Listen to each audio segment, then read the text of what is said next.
All right. Can everybody hear me okay? We're getting ready to start the meeting. We have quorum. So welcome everyone. And we will begin the meeting when people stop talking. Oklahoma City Arts Commission for May 20th, 2024. Before the commission votes on each item, I will ask staff to provide details of each case. I will ask if the applicant has anything to add, and I will ask if any members of the public wish to speak. If you wish to address the Arts Commission, you will be recognized.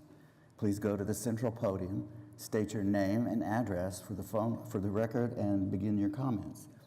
Please limit comments to no more than 3 minutes. Our next item is to receive the meeting minutes from the April 15th regularly scheduled meeting. Since we're receiving the minutes and not approving them, all the commissioners may make motions to receive and to vote whether they attended that meeting or not. So let's look for a motion and a second, please. So moved and seconded, and I guess we can vote. All righty.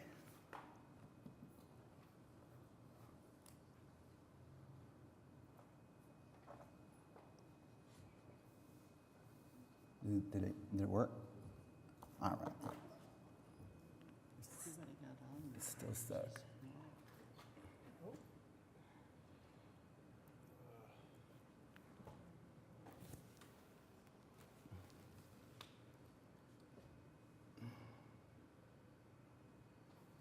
What's going on? Vic. Oh. Oh. You know what kind of Okay, passed. Moving on to item number 3, items of discussion and action. Item 3A, a donation agreement, Connections. We saw this last time. Oklahoma City's Global Family by Scott Henderson and Kyle Van Ostel from Sister Cities International, Oklahoma City to the City of Oklahoma City. The multidimensional cultural art to be located inside the Will Rogers World Airport, Ward 3, and Robbie will present. Hi, Robbie Jones. I'm a Special Projects Coordinator, and we did talk about this last month. Commissioners had some questions about it, so we're bringing it back, and I've got answers for those questions. Let me remind you what it is. Sister Cities International wants to donate a piece of art to be displayed at Will Rogers World Airport. It will describe the 7 sister cities around the world that Oklahoma City is associated with. The artists are Scott Henderson and Kyle Van Osdal, and we assisted them with technical assistance through the process of finding the artists and getting the project going. The 7 sister cities are going to be displayed on the map, and it gives the date that they became our sister cities when they were initiated. It looks like the oldest one was Taipei, Taiwan in 1981, and the most recent is, I may say it wrong, but Piaru, Peru in 2020.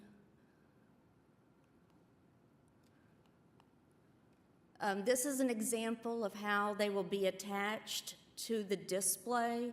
Whenever the call to artists went out, we asked that if a city were added or were taken away, that it would be easy enough to change the display. So they've created something where this acrylic insert would be able to be unscrewed. They could replace it or they could just remove it, depending on what the situation was.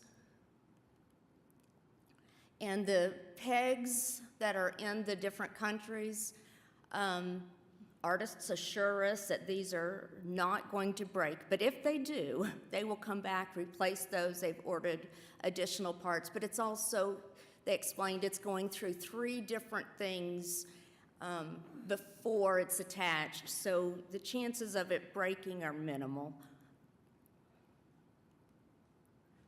And then this is just where it will be displayed in the airport in the center concourse on the secured side of the terminal. If you saw that last screen, we had talked about what was going to be on the display. Let's see if we can play this. I wanted you to see it. It's sometimes a little, let's see if we can get it. Yeah.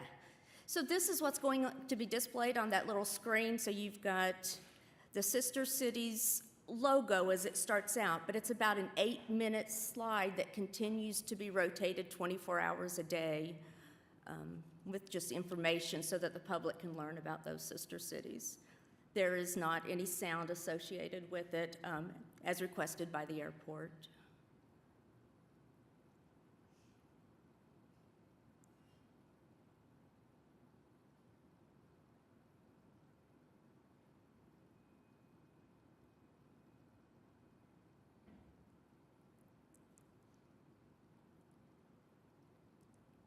I'm not going to play all 8 minutes, but at least you'll see this, and then I'll do the next part of it.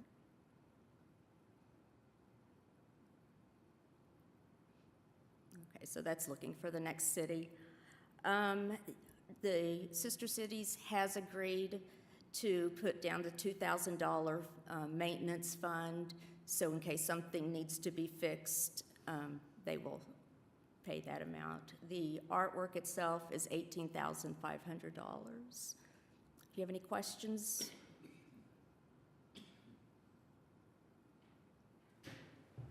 Okay. Well, we had a lot of questions last time, so it sounds like you did a great job of doing the extra research. Thank you.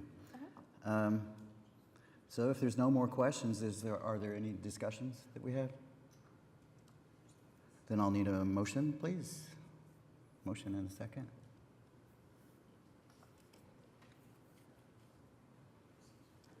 Great, and then we can vote.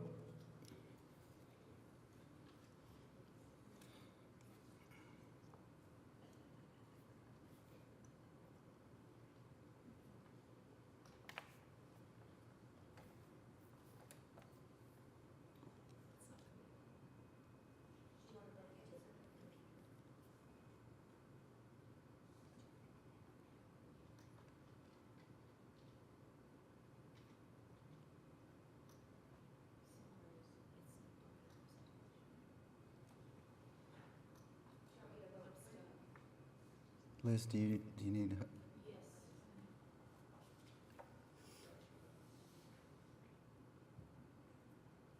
Yay, it passed. Now we will go on to the 3B AMP Up OKC review. We're approaching the 10th year since the adoption of the city's art master plan. It is time to review and evaluate its recommendations for all awards, and Randy will present. Thank you, Mr. Chairman. Good afternoon, Commissioners. Glad to see you today. I'm Randy Marks, Arts Liaison. The Arts Master Plan, let me get to the right slide here. Excuse me.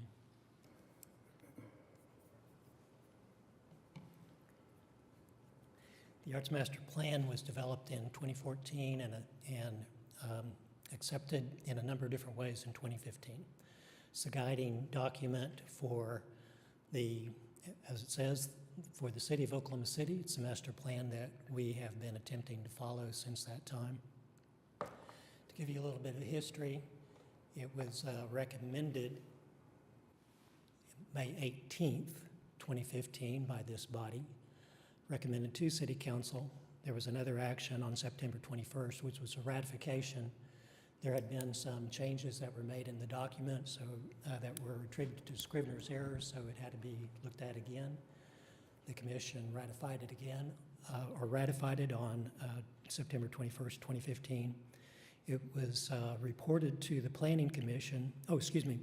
I have a couple of other dates to fill in here. So also, it went to the Planning Commission on December the 10th in 2015, and then was approved by the City Council on December 22nd of 2015. So we're just coming up on the 10th anniversary of this. We're in the 10th anniversary of the planning for the document, and we're coming up on the 10th anniversary of the time that it was approved. So we all know that things change a lot over a period of 10 years. Everything changes in the course of 10 years, but Oklahoma City has changed pretty dramatically in the 10 years since this was adopted. Now, a few things haven't changed, and one is that Commissioners Bailey, Cooper, Chambers, Eichmann, Hill, and Kovash were all on the commission at the time that it was adopted. And Commissioner Eichmann in particular was involved in the, although all were involved, Commissioner Eichmann was particularly involved in the formation of the document, and also former Commissioner Jim Hassenbeck, who we have pulled out of retirement. He thought he was done with it, but no, we yanked him back. He actually was very happy to come back and help out and head up the process of looking at the art master plan and seeing what needs to be done in an updating sort of way. Now I'm going to just say a couple more words, and I'm going to turn it over to Commissioner Eichmann and former Commissioner Hassenbeck to talk a little bit about this. We're going to look first at just a kind of a broad brush view of AMP-UP. So you can see that great big blue section, almost 2/3 of the recommendations that were made in AMP-UP were about city processes and procedures. Next after that, administration in the gray, that was about 20% of the recommendations. Coming after that in the ochre, public education and marketing, partnerships in Navy, urban design in terracotta, opportunities for local artists, and neighborhood initiatives in lighter blue. So 40-some odd recommendations were made. Now of these, and I don't have a chart about this, but of these, some of them have been accomplished already. As a matter of fact, in researching this, I saw some notes that Robbie had made and reported to the commission that by the time the commission heard this document in 2015, some of the things had already been accomplished. They had been accomplished in the planning phase. Many have been accomplished since then. So that is a large percentage of the recommendations. There's another set of the recommendations that are in some phase of having been started, but they're ongoing. There's another that they haven't even been started yet, and then there's another section of recommendations that really are no longer relevant. But what we would like to see, we meaning the Office of Arts and Cultural Affairs, and also the commissioners that I've talked to, we would like to get as broad of input as possible from all commissioners. We know that Commissioner Smalling has said that he really wants to be involved in this process. We hope that the rest of you will find some time to get involved in one of these areas that seems to be particularly interesting to you. With that, I'm going to turn it over to Commissioner Eichmann. And Jim, would you like to come up here? Or? Well, I think you've made, can you hear me? Good, okay. I think you've made my job real easy for me, Randy. Randy is basically giving you sort of the history from 2015 forward to where we are today. Prior to that, I think it's important to note that the Arts Commission was basically the city of Oklahoma City basically passed the resolution to create the Arts Commission in 1980. So the Arts Commission had been around quite some time, and the commissioners who had been involved had done a great job. I mean, because they really didn't have a permanent revenue stream to work with. Occasionally, City Council and the mayor would approve funds from the general fund to basically purchase artwork, or the commissioners at that point, prior to this planning, they would seek out donations, contributions of art from members in our community. And so 1980 was important, and 2009 was very, very important because there were several commissioners who were involved. Former Commissioner Hassenbeck was one of them in the, essentially in the importance of passing in 2009, enacting the 1% for Art ordinance, dedicating 1% of the construction cost of any new building, a park, or any major renovation of public property. That was a significant change and a game changer for the Arts Commission and for the city of Oklahoma City.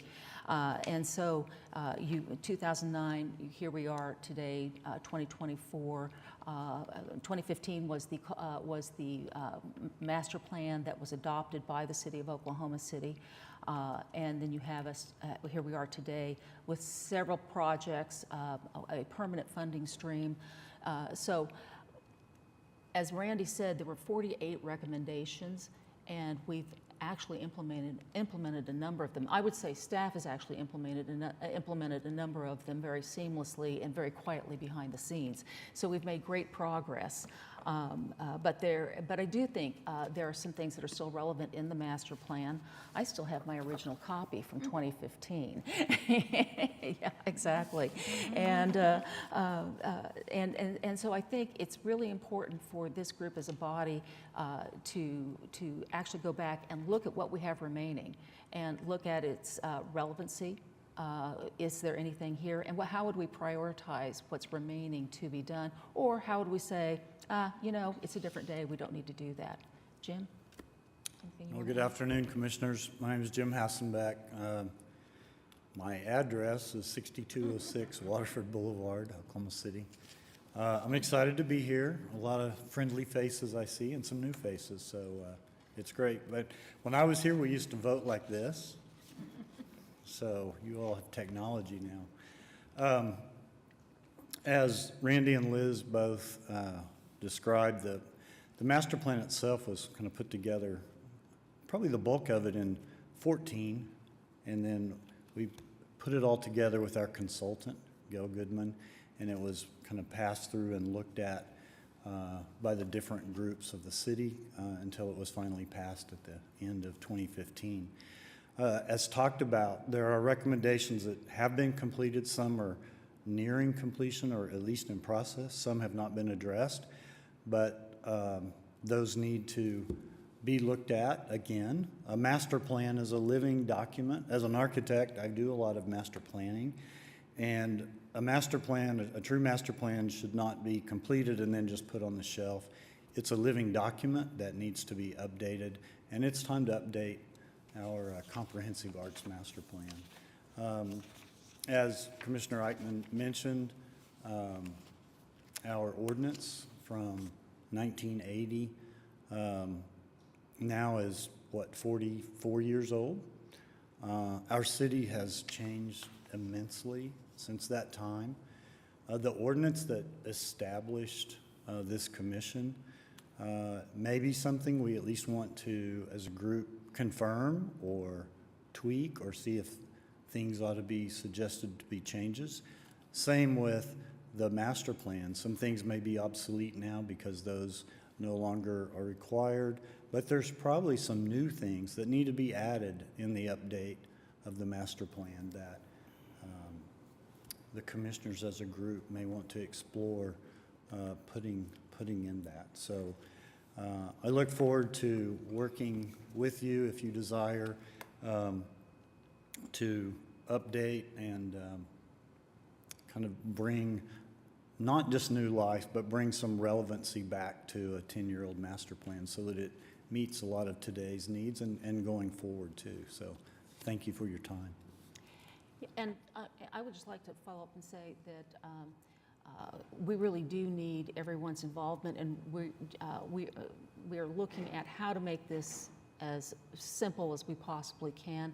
I think for us as a group to try to tackle what looks like about 30 recommendations that need to be looked at would be a very difficult thing, but each member of the Arts Commission brings sort of a special expertise, and so please answer our phone calls when we call you and say, would you please work on this section of the master plan. And there are, I mean, to have an artist expertise, to have some expertise in governance, to have some expertise in looking at the ordinance. I mean, we have, I think, some real talented people who sit on this Arts Commission, and we'd like to involve all of you if possible. So please answer our call when we call you. I don't know who the question should be given to, but talking about the ordinance update for the Arts Commission itself, is this a relevant place to do that? Is that the policymaking procedure in Oklahoma Would you City? repeat that? I'm sorry? Would you repeat the question? Yeah, Jim mentioned that the actual ordinance that enables the Arts Commission might be part of what we look at in this process. And I'm not putting those two together. Is that relevant in terms of the master plan? It could be, it could be relevant, yes, because there's a category of recommendations that I didn't include, and those are recommendations that could be made, that could be added to the plan and amending the plan. Gotcha. So it may be time to take a look at that. And when we looked at it the first time, we did look at the ordinance the first time around, so that would be consistent with the work of the AMP Up master plan. Yeah. It'd be a good thing to do, I think. So, let me find my cheat sheet here. Are there other questions or comments? So, Mr. Chair, would you like to make a, I'll go ahead. I mean, there's a recommendation in your agenda, but to proceed with the evaluation and review by members of the Arts Commission, the Arts and Cultural Affairs staff, and possibly others recommended by the Commission in the review of this, of our AMP Up Oklahoma City's Art Master Plan, Public Art Master Plan. Everybody understand that? Yes. Okay, let's go for it then.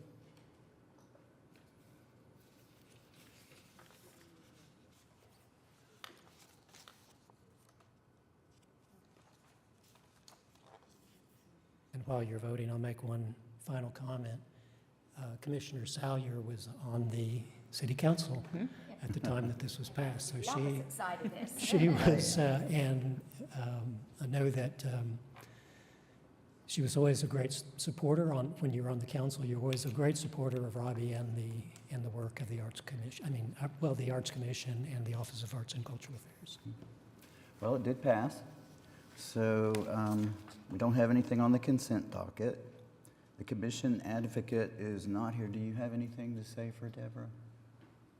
I don't. She may have. Did Deborah ask any of you to make a report? Okay, then we'll do that next month. We'll hear from her next time. Any reports from committees? Do we have committees? Or any active ones? We don't have any active committees right That's what I now. thought. We're getting ready to, very quickly. Okay, well, then we're up to Arts and Cultural Affairs update.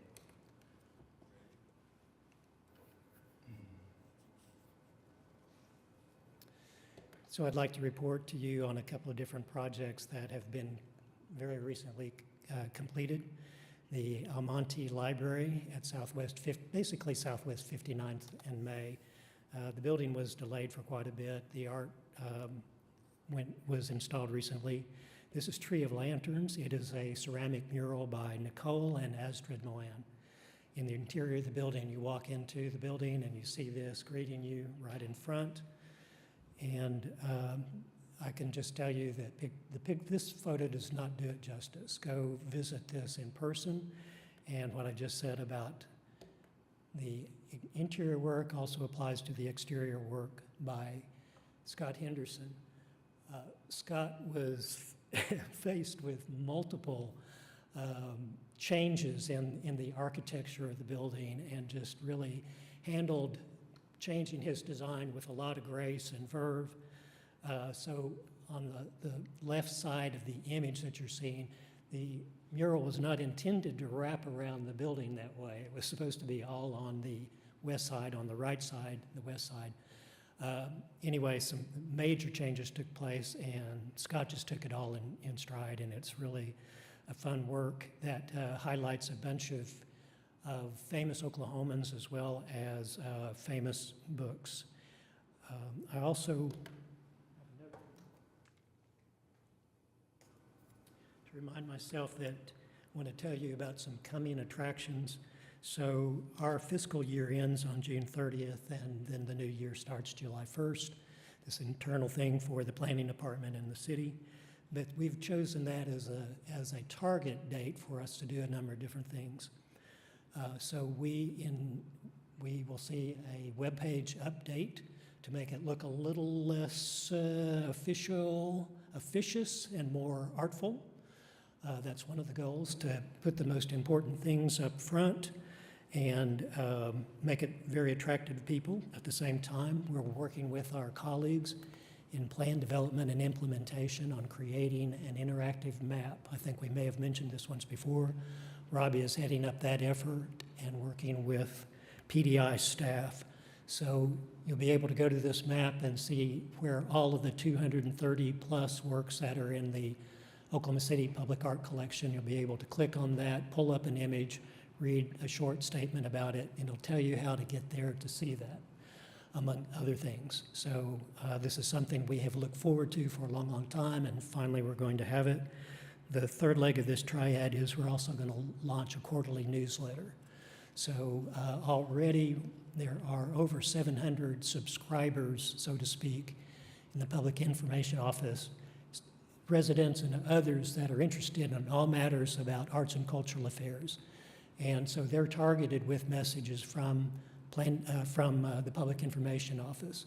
We're going to formalize that information, and we're going to have a newsletter that will have news, all of the news that should be out there to the public about the work of the commission and arts and cultural affairs.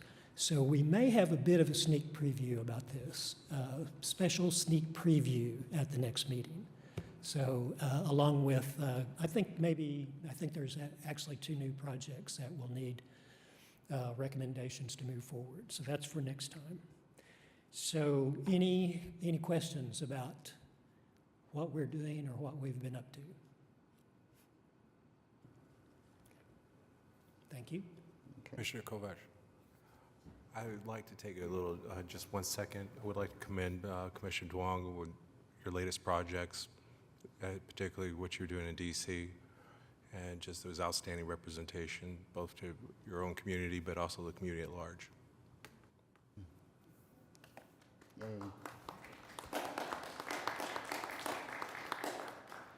Well, that's a timely announcement since we're going into the comments from commission members. Does any other commissioner have anything they'd like to discuss or announce? I had 2 quick questions, if I could, for Randy, and don't need to answer today, but just some follow-ups. It's been a while since I've been here, and I apologize, but driving around town, what's happening with our Air Force monument? It's a very good question, and I'm very happy you brought that up, as a matter of fact. So I'm going to try to make this as succinct as possible. Problem has been, it's been money, point blank, it's been money. We are working with the cadet group at OU that came forward and volunteered to raise funds to help us out. So that was a good thing that happened. We have about $49,000 in funds at Kerr Park that can be used for the monument. We had planned to take the bronze off, refurbish the bronze along with another bronze work that is over in Will Rogers Park, and use funds from Will Rogers Park and funds from Kerr Park for the refurbishment. Then we were faced with the problem of these bronze pieces are going to have to be in storage for a long time, racking up storage fees. We tried a number of different departments of the city to find location where it could be stored on city property for free. There's no space whatsoever, so we would have been paying around $1,500 a month in storage for this without any idea how long that would go on. So in thinking about this, Robbie and I discussed it, and we thought we need to make some changes here. So we flipped the script, we decoupled the projects, we're going to go ahead and refurbish the bronze on Mother-Daughter Fountain at Will Rogers Park. But we're going to use the funds from Kerr Park to do an RFQ. And the RFQ, the call will be calls to designers for a complete redesign of the monument.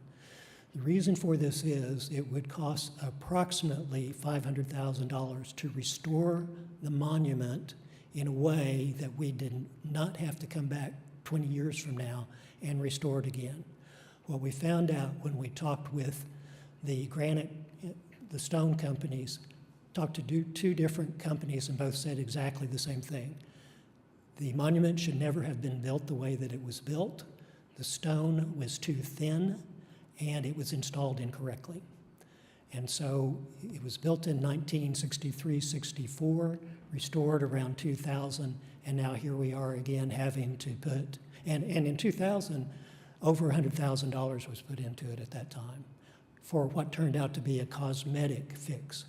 Well, we don't want to do this again in 20 years. We want this to be something that is going to last for the next 50 or 100 years with minimal maintenance.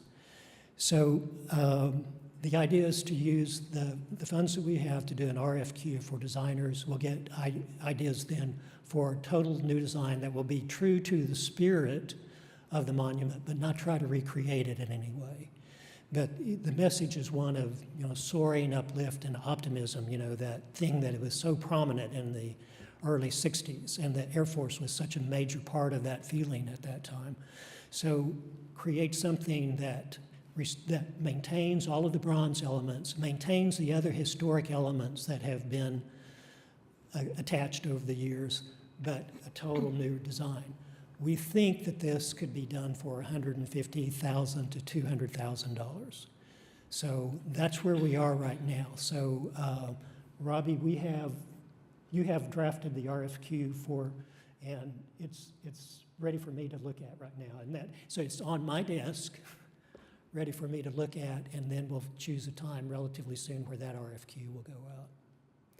So it's going to be a process. It takes a little while, but we feel confident in this process now. And Randy, the intention is to leave it in Kerr Park going It'll stay, forward instead yes. of moving it to, Right, so the sequence will be that the bronze elements, it's not only the sculpture of Wayne Bauman, but there's an eagle, and then there are some medallions. So all of those will be taken off and stored. There are some engraved granite plaque, they're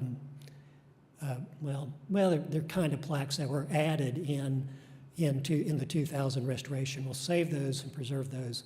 The rest of the monument will be demolished. So that's basically what's going to happen, and then the new one will be built in its place. But we're not going to start that phase until we know that the money has been secured. And the group is optimistic that that level of funding is achievable. Great, thank you. My second question is, out at the softball park, we have a new partner in Devon and new signage and things.